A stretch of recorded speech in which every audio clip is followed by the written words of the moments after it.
Hey, what is up, everybody? This is Stevie Breach coming to you here today with the good old NFL coverage going into week 2 of the 2025 season. I just realized, honestly, that I forgot to grab a drink. I left it over in the other room as I was finishing up my notes coming into this. What I want to do, honestly, is just look back over the last week of football. Week 1, honestly, in the NFL was really, really fun. Honestly, I believe I went 11-5 in my picks. I honestly felt like we had honestly a pretty good week, but I think I watched 5 football games and I listened to one while I was at work. I can honestly remember we kicked off the season with the Dallas game. Um, Going up against the Eagles.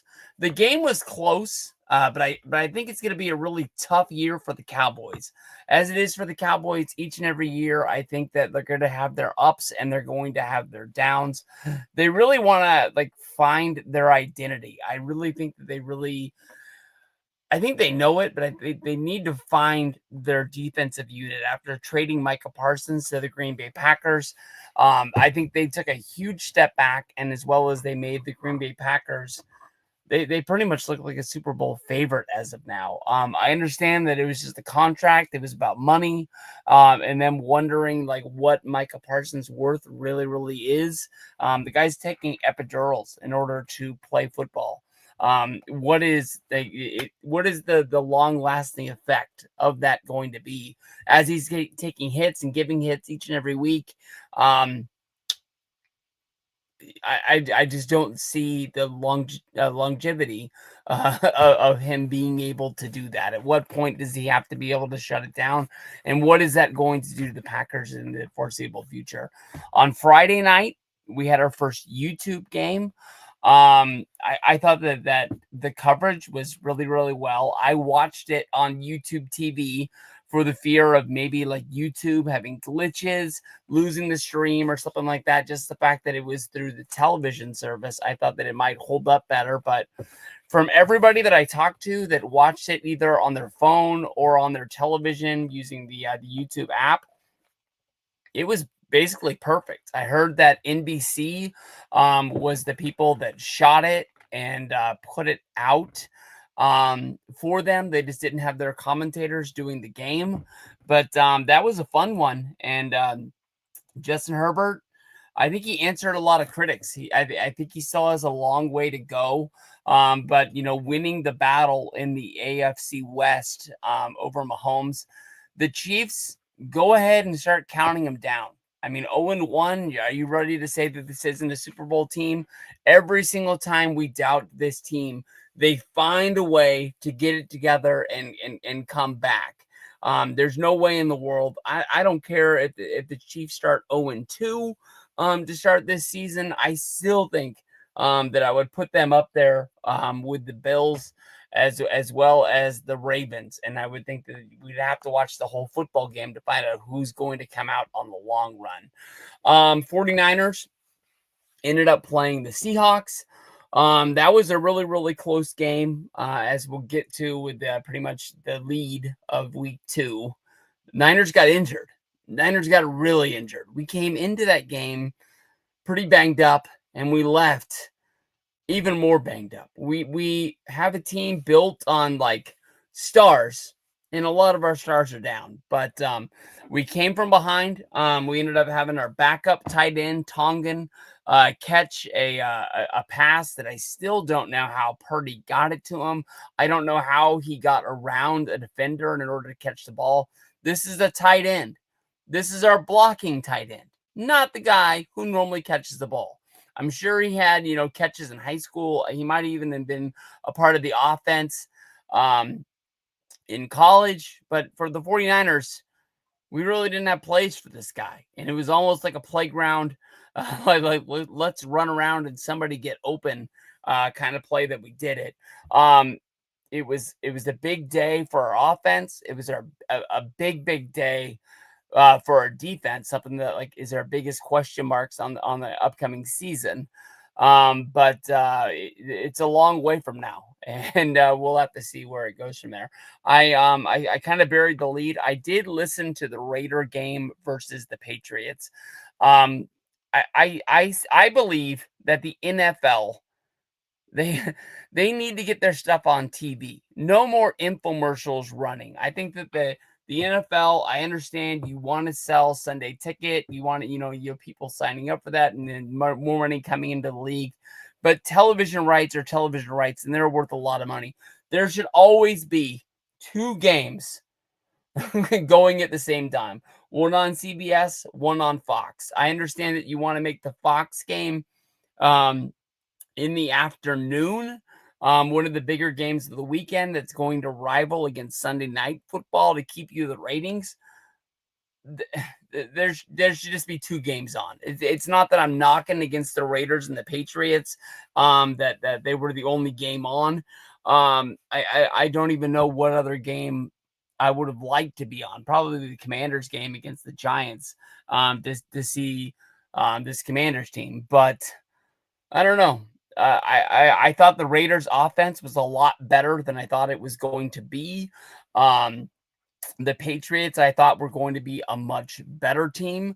Raiders came out with the win there.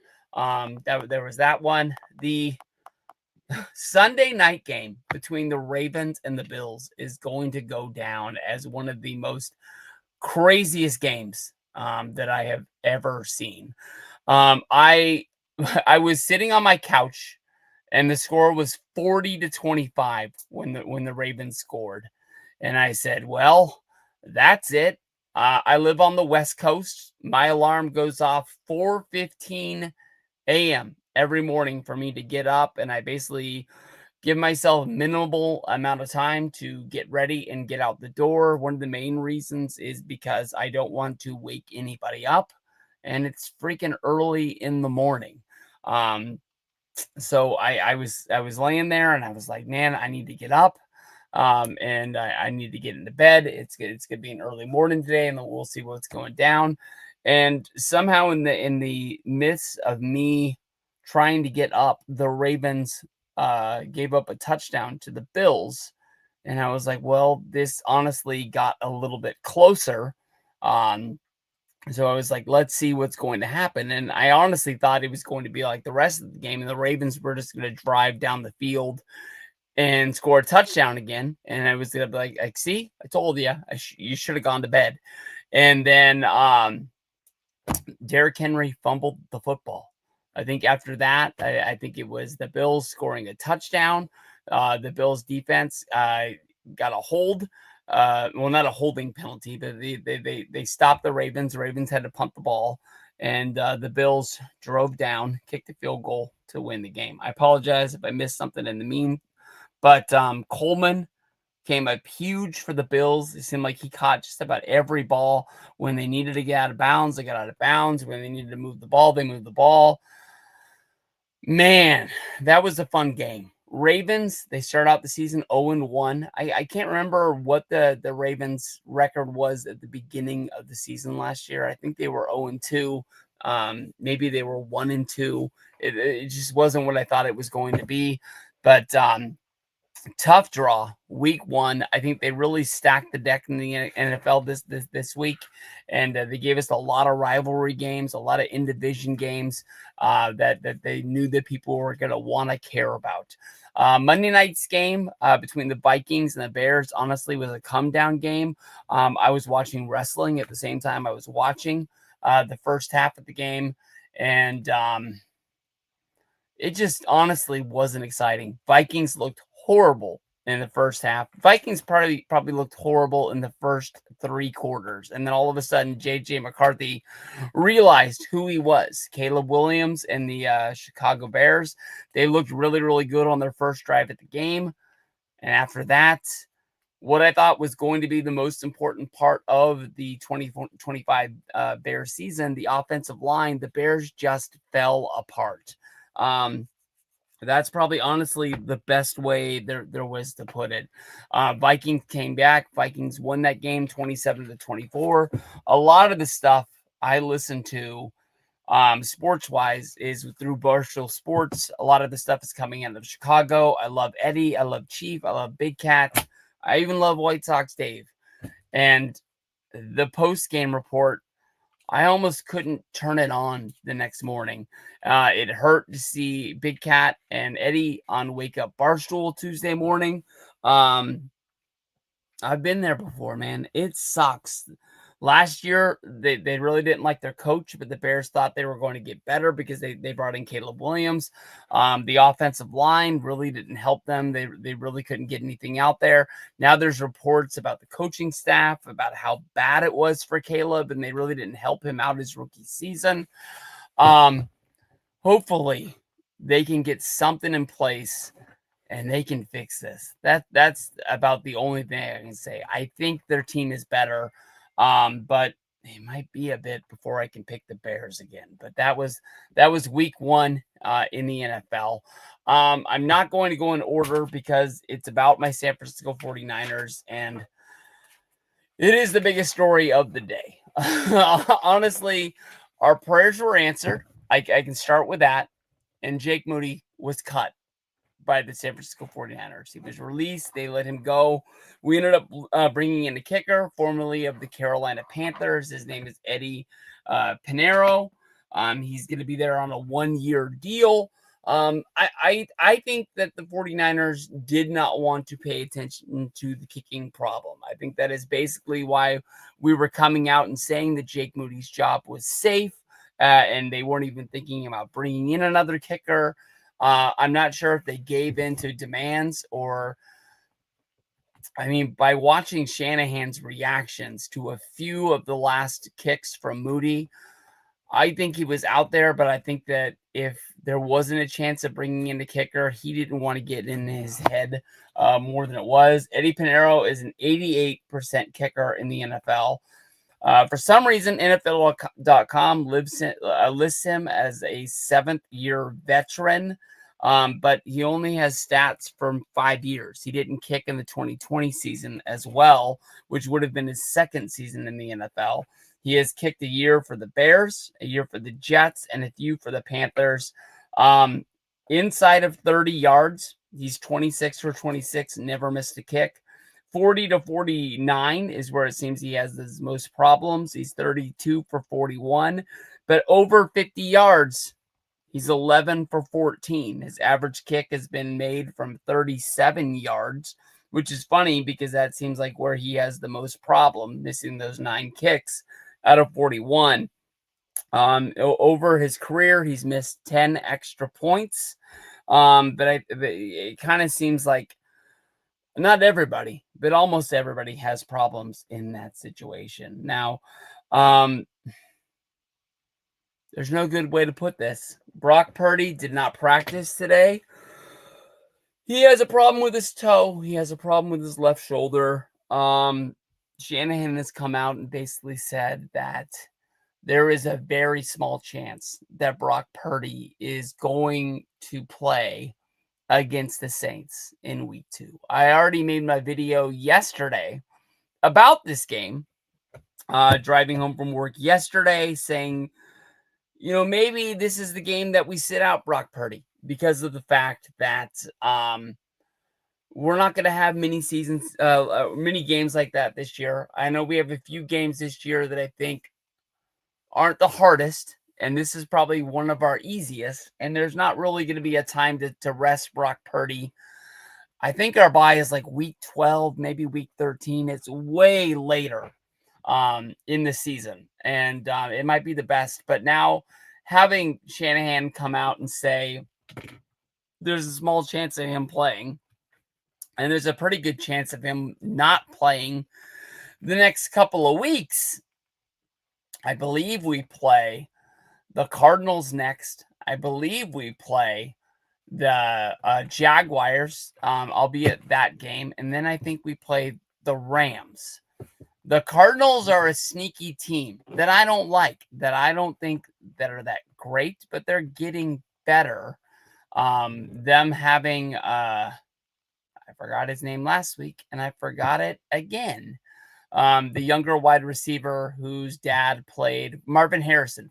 Marvin Harrison Jr., Marvin Harrison II. I'm not quite sure what they're calling him, but that guy I think is going to be the new Larry Fitzgerald. Larry Fitzgerald scored more touchdowns against the 49ers in the history of the 49ers. I think he is going to be the second coming of him, and I want to get better before we play that team. And I think the Rams, honestly, unless Stafford just gets hurt, even with Stafford hurt, that means Garoppolo plays. And I love Jimmy enough to say that Jimmy's got a chance of beating us. The Rams team is good. That's like one of the first really good teams that I'm scared of playing in the season for the 49ers. Now, also at practice, Juan Jennings did not practice. They say that the injury is not as bad as they thought it was going to be. No word if he is going to suit up and play. George Kittle was put on the injured list. He is going to be out for weeks. Brandon Ayuk is already down. He is not coming back until week 6. This leads our offense with Ricky Pearsall. We have Christian McCaffrey, and then we have Kendrick Bourne, who is our new signee. We have he's going to be coming to us from the New England Patriots. He is a past 49er. He had his best season, I believe, in 2019 when we had Jimmy G as our quarterback. We had Deebo Samuels. We brought in Emmanuel Sanders from the Broncos to be our number 2, which pushed Bourne down. But Bourne still caught some balls. I remember him, but I'll tell you the truth. Like, I don't remember him. I didn't love him, and when he left, I didn't, cry. Anybody is somebody at this point. I mean, I don't know how to say it, but maybe Tongan, who caught the game winner last week, maybe he's going to become some offensive weapon that's going to fill in and be the new George Kittle. I would love it. I mean, George's reaction at the end of the game last week was awesome.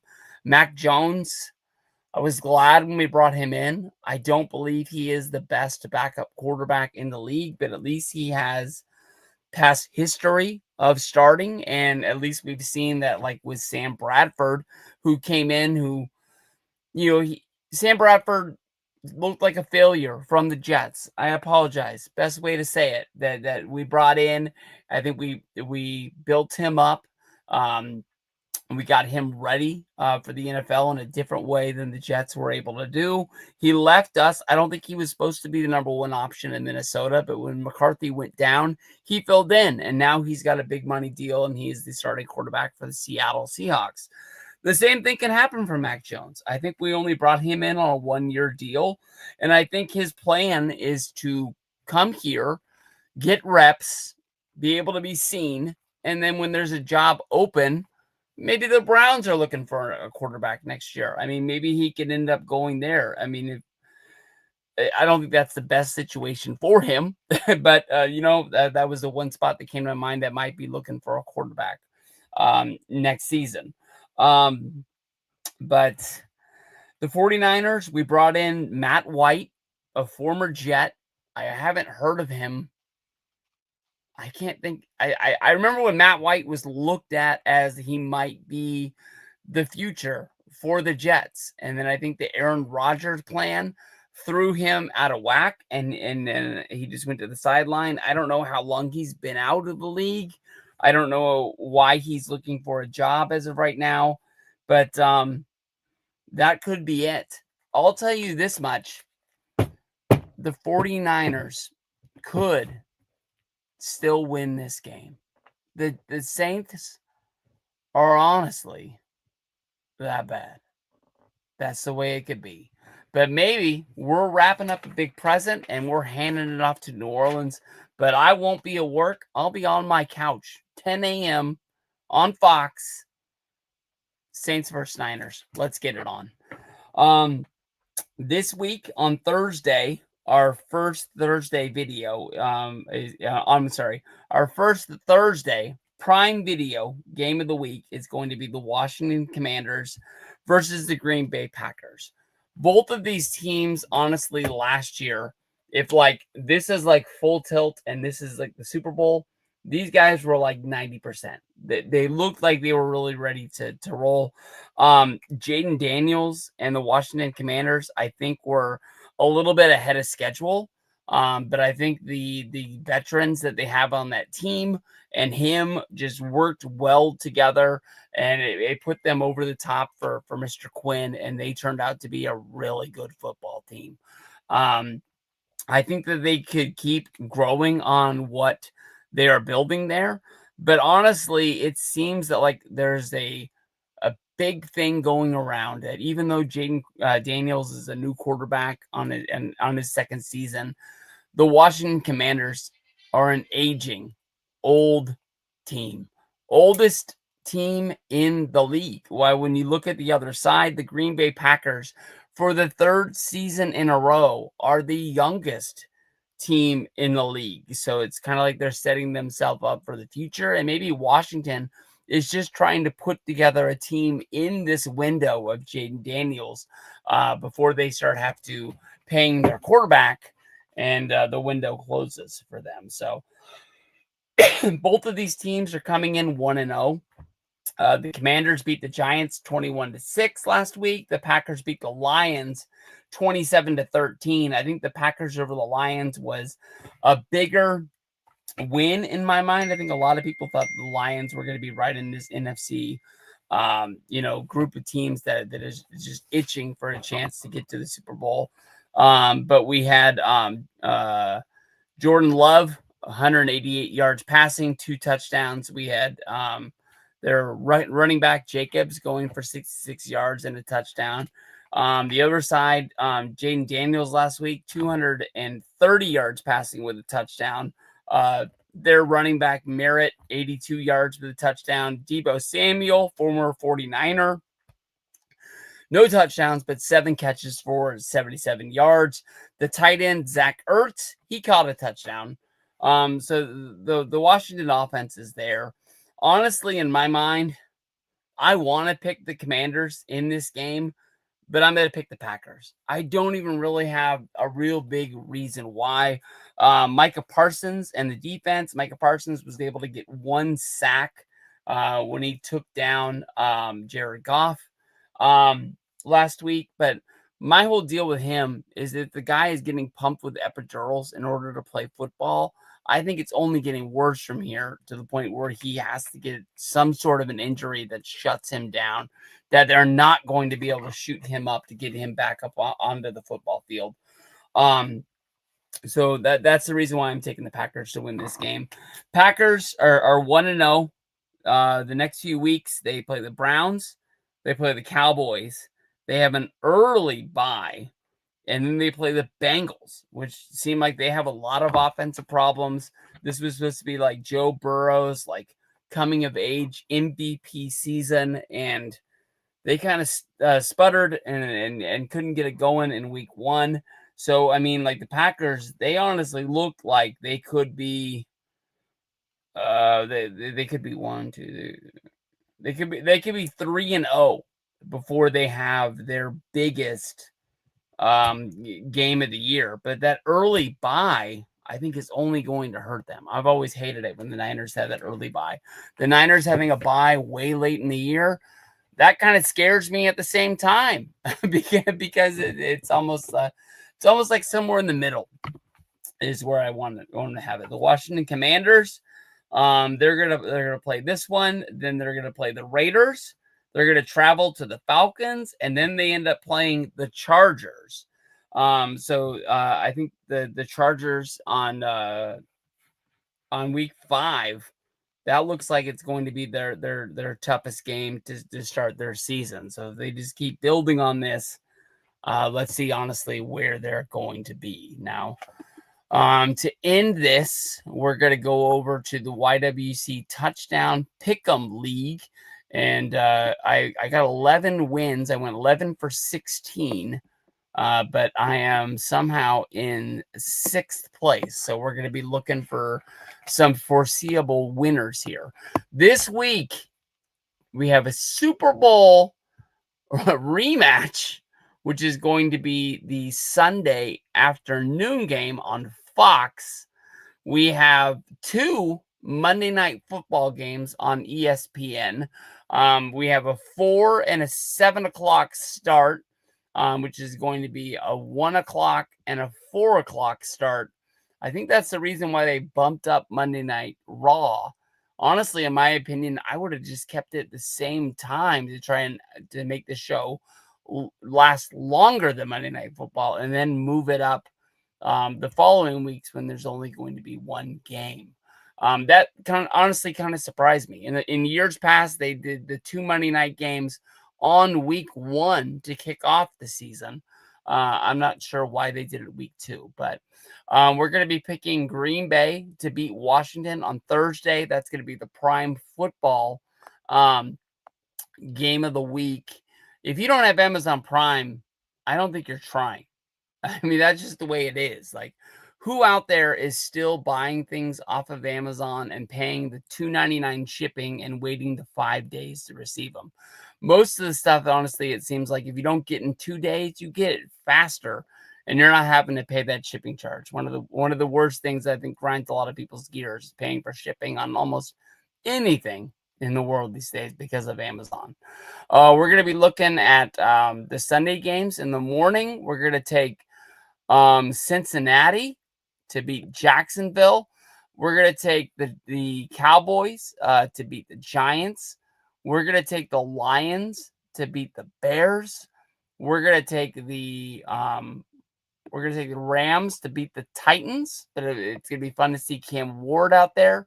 We're going to take New England to beat the Dolphins. I'll tell you this much. If the Dolphins are really as bad as people say they are, Mike McDaniel, I will fly out to Miami and I will load up the U-Haul and I will drive you back to San Francisco.